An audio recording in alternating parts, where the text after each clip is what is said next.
मेरे प्यारे मित्रगण, प्रणाम, नमस्ते, नमस्कार।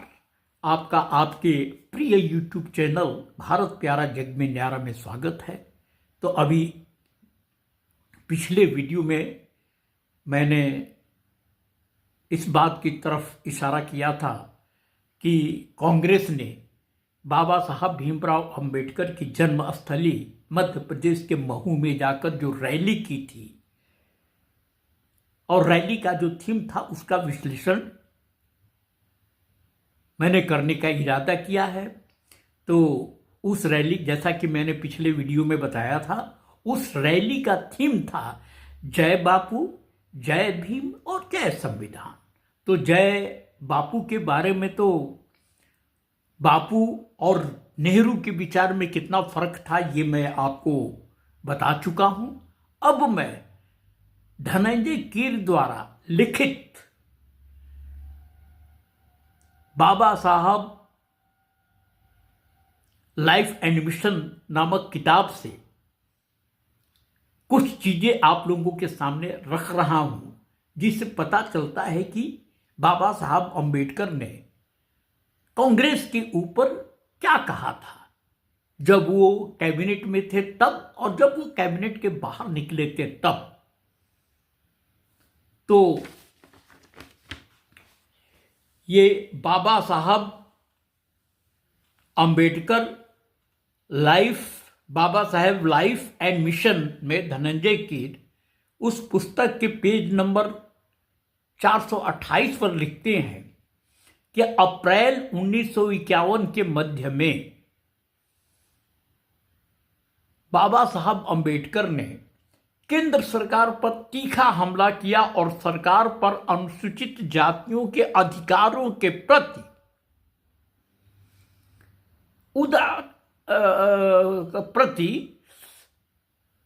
उदासीनता का आरोप लगाया।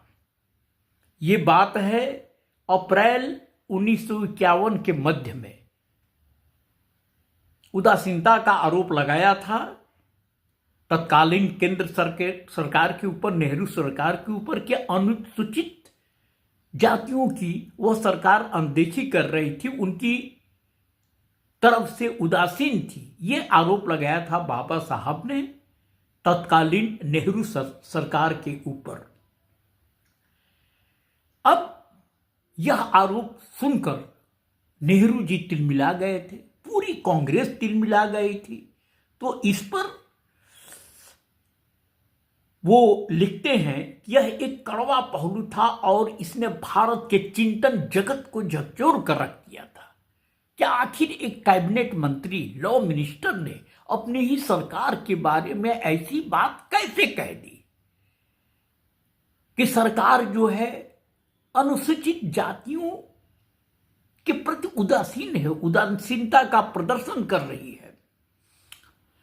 वो लिखते हैं धनंजय कीर कि प्रधानमंत्री नेहरू ने भी अंबेडकर की उन टिप्पणियों के प्रति अपनी नाराजगी से अवगत कराया।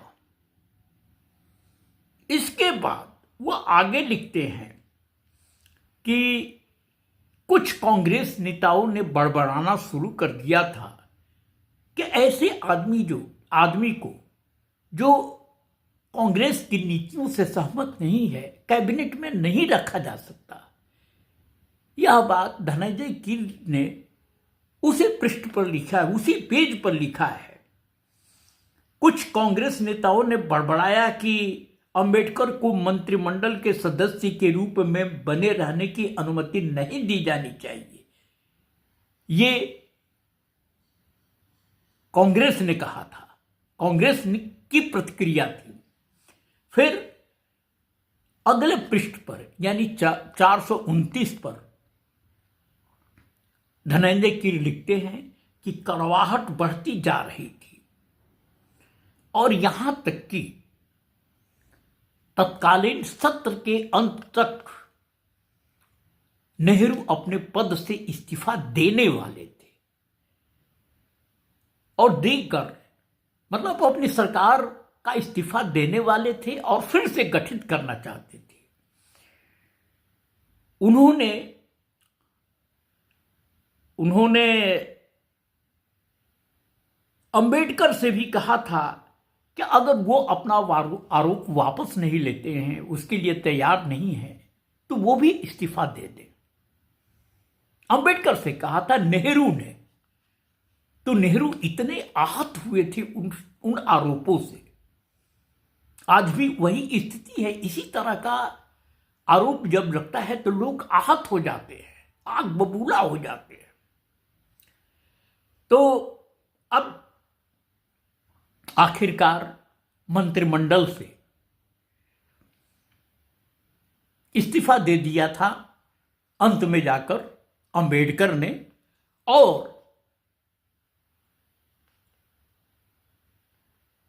धनंजय कीर के अनुसार, जैसा कि वो उस पुस्तक के पेज नंबर 438 पर लिखते हैं कि अक्टूबर 1951 के अंतिम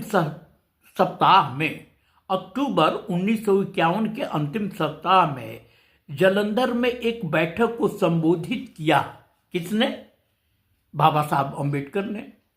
और संबोधन में उन्होंने घोषणा की कि कांग्रेस पार्टी के दिल में अनुसूचित जात के लिए कोई जगह नहीं है। ये बाबा साहब अंबेडकर ने घोषित किया था अक्टूबर 1951 के अंतिम सप्ताह में। ये बात उन्होंने जालंधर की एक रैली में कही थी। और यही भी कहा था, ये बड़ा सनसनीखेज है, कि नेहरू मुस्लिम मैनिया यानी मुस्लिम उन्माद से पीड़ित हो गए हैं और उनका दिल अनुसूचित जातियों के प्रति पिटीलेस है।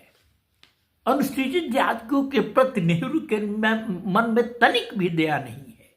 ये बाबा साहब अंबेडकर ने कहा था। तो आज किस आधार पर ये जय भीम का नारा दे रहे हैं, ये सोचने वाली बात है। यही बात मैं आप लोगों के सामने रखना चाहता था।